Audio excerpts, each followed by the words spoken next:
listeners. We're reading a Beatrix Potter story called The Tailor of Gloucester. And Beatrice lived from 1866 to 1943.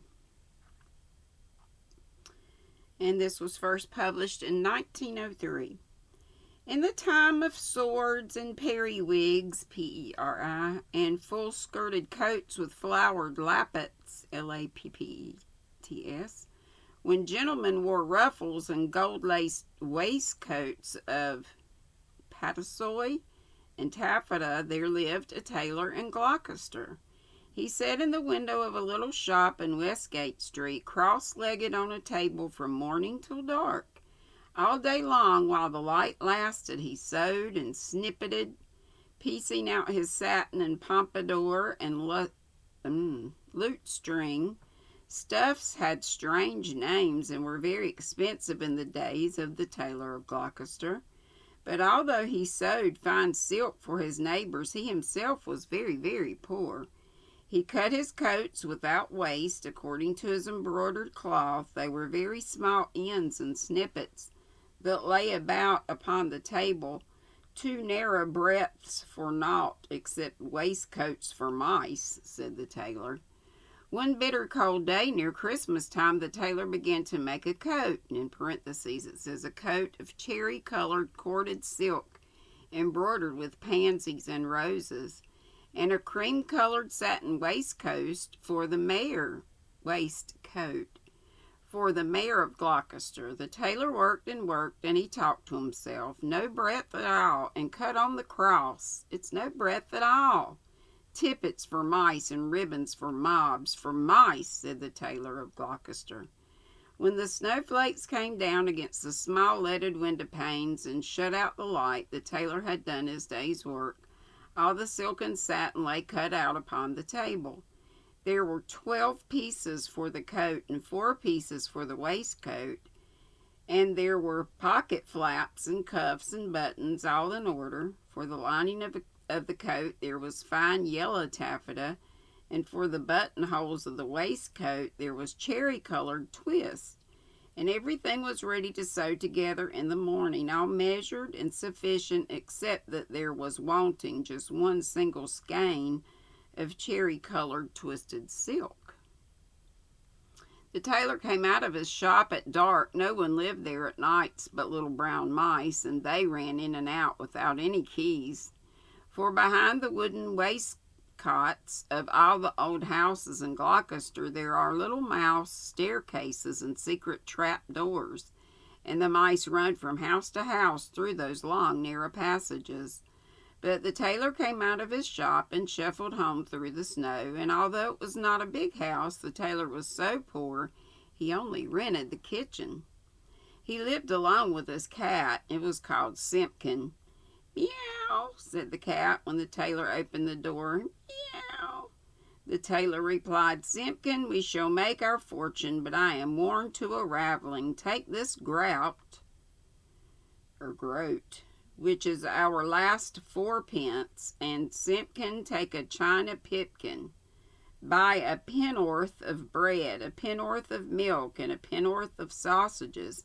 And old Simpkin, with the last penny of our 4pence, buy me 1 penn'orth of cherry-colored silk. But do not lose the last penny of the 4pence, Simpkin, or I am undone and worn to a thread paper, for I have no more twist." Then Simpkin again said, "Meow," and took the groat, G-R-O-A-T, and the pipkin, and went out into the dark. He said in the cat shop. The tailor was very tired and beginning to be ill. He sat down by the hearth and talked to himself about that wonderful coat. "I shall make my fortune to be cut bias. The mayor of Gloucester is to be married on Christmas Day in the morning, and he hath ordered a coat and an embroidered waistcoat." Then the tailor started, for suddenly interrupting him from the dresser at the other side of the kitchen came a number of little noises. Tip-tap, tip-tap, tip-tap, tip. "Now what can that be?" said the Tailor of Gloucester, jumping up from his chair. The tailor crossed the kitchen and stood quite still beside the dresser, listening and peering through his spectacles. "This is very peculiar," said the Tailor of Gloucester, and he lifted up the teacup, which was upside down. Out stepped a little live lady mouse and made a curtsy to the tailor. Then she hopped away down off the dresser and under the wainscot. The tailor sat down again by the fire, warming his poor cold hands, but all at once from the dresser there came other little noises. Tip tap, tip tap, tip. This is passing extraordinary, said the Tailor of Gloucester, and turned over another teacup, which was upside down. Out stepped a little gentleman mouse and made a bow to the tailor. And out from under teacups and from under bowls and basins stepped other and more little mice, who hopped away down off the dresser and under the wainscot. The tailor sat down close over the fire, lamenting 21 buttonholes of cherry-colored silk to be finished by noon of Saturday, and this is Tuesday evening. Was it right to let loose those mice, undoubtedly the property of Simpkin? Alack, I am undone, for I have no more twist. The little mice came out again and listened to the tailor. They took notice of the pattern of that wonderful coat. They whispered to one another about the taffeta lining and about little mouse tippets. And then suddenly they all ran away together down the passage behind the wainscot, squeaking and calling to one another as they ran from house to house. Not one mouse was left in the tailor's kitchen when Simpkin came back. He set down the pipkin of milk upon the dresser and looked suspiciously at the teacups. He wanted his supper of a little fat mouse. "Simpkin," said the tailor, "where's my twist?" But Simpkin hid a little parcel privately in the teapot and spit and growled at the tailor. And if Simpkin had been able to talk, he would have asked, "Where's my mouse?" "Alack, I'm undone," said the Tailor of Gloucester, and went sadly to bed. All that night long Simpkin hunted and searched through the kitchen, peeping into cupboards and under the wainscot, and into the teapot where he had hidden that twist. But still he found never a mouse. The poor old tailor was very ill with a fever, tossing and turning in his four-post bed, and still in his dreams he mumbled, "No more twist, no more twist." What should become of the cherry-colored coat?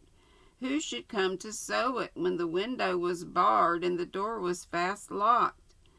Out of doors the market folks went trudging through the snow to buy their geese and turkeys and to bake their Christmas pies. But there would be no dinner for Simpkin and the poor old Tailor of Gloucester. The tailor lay ill for 3 days and nights, and then it was Christmas Eve and very late at night, and still Simpkin wanted his mice and mewed as he stood beside the four-post bed. But it's an old story that all the beasts can talk in the night between Christmas Eve and Christmas Day in the morning, though there are very few folk that can hear them or know what it is they say.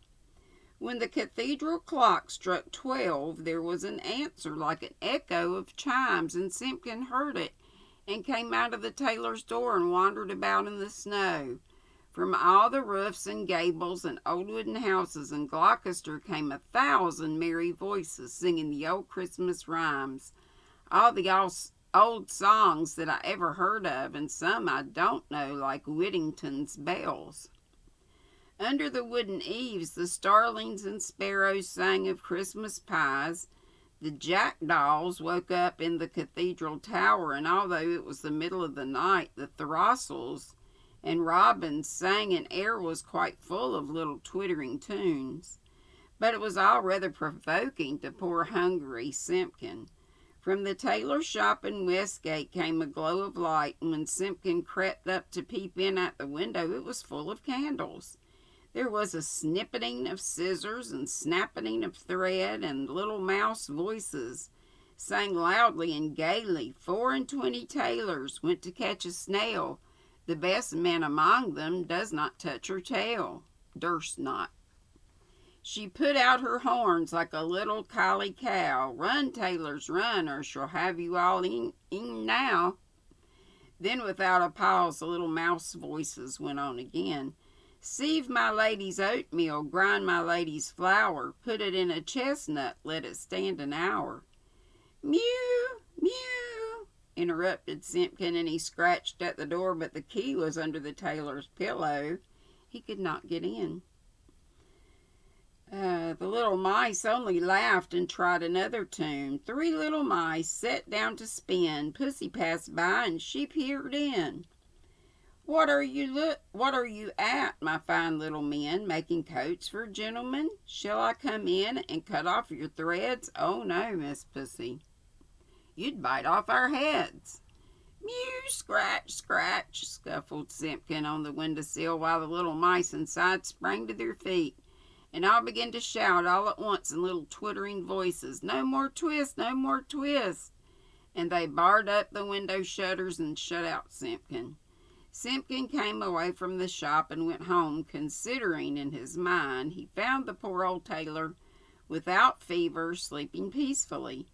Then Simpkin went on tiptoe and took a little parcel of silk out of the teapot and looked at it in the moonlight, and he felt quite ashamed of his badness compared with those good little mice. When the tailor awoke in the morning, the first thing which he saw upon the patchwork quilt was a skein of cherry-colored twisted silk, and beside his bed stood the repentant Simpkin. The sun was shining on the snow when the tailor got up and dressed and came out into the street with Simpkin running before him.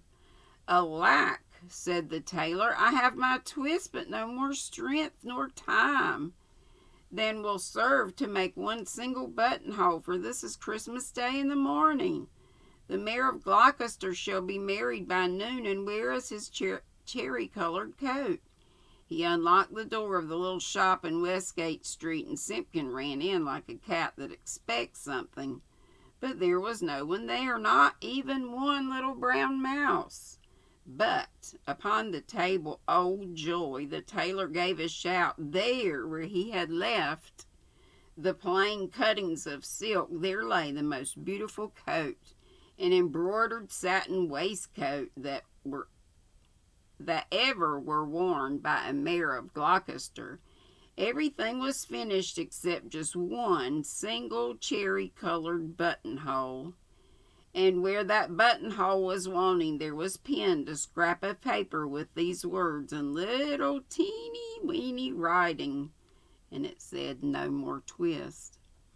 And from then began the luck of the Tailor of Gloucester. He grew quite stout, and he grew quite rich.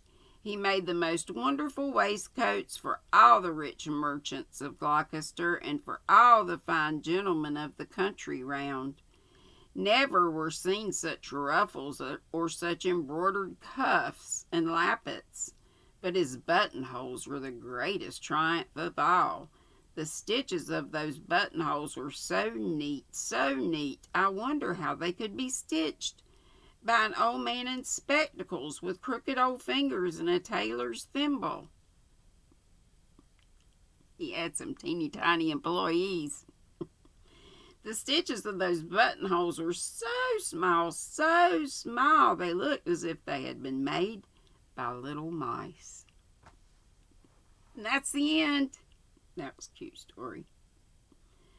And I reckon the next story we may read is by Catherine Pyle, Pyle, who lived from 1863 to 1938. And her story is called A Christmas Star, first published in 1899. I'll keep on with the Christmas stories until either the end of the month or January 5th or 6th, because I'll be leaving this stuff up till Epiphany, which is the 6th. So we'll see. And if some of you have an idea of a book that we could read next, remember it needs to be at least 75 years old in public domain. Okay, love you bunches. Be sweet, don't be ugly. And I'll be live at 5, which is in just 2 hours and 15 minutes or so. All right, love you bunches. See you soon. Bye-bye. I say be sweet, don't be ugly? I think I did. Bye.